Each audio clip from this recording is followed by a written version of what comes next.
ఏవో గిడ పక్క గల్లీలో గణపతి కడాన సత్రం పెడుతుర్రట. కూర లెక్క అయితే ఫోన్ చేయరన్న. ఇది వరకు ఫోన్ చేయలేడు, నేననే చెప్తా. హలో, నాని, కూర లెక్క అయినాయా?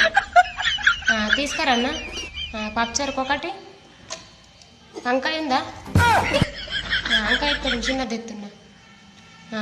పాలకూర పప్పు ఎక్కగాలేదా? అయ్యో, ఎక్కగాలేదా?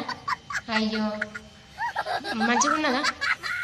సాల్ట్ 2 లీటర్ల బాటిల్ మజ్జిగకు. సాల్ట్ 2 లీటర్ల బాటిల్ మజ్జిగకు. రెండుదైనా బాటిల్. సరే, ఇగో టిఫిన్ డబ్బాలన్నీ రెడీ పెట్టినా, అచ్చిగుండవు. నిండదేనా ఫ్రిడ్జ్లో పెట్టుకుందాం. 3 వద్దుల దాకా అండకున్నాయేం కాదు. ఫ్రిడ్జ్లో పెట్టుకొని గరం పెట్టుకుని తిందాం. ఫస్ట్ మన టిఫిన్ డబ్బాలో వేసినాకన్నా వేరే లొకేషన్ ఇవ్వకుండా మరి పెట్టిన చిట్కనరా. 3 వద్దుల దాకా అండకున్నాయేం కాదు, ఫ్రిడ్జ్లో పెట్టుకున్నాను అనుకో.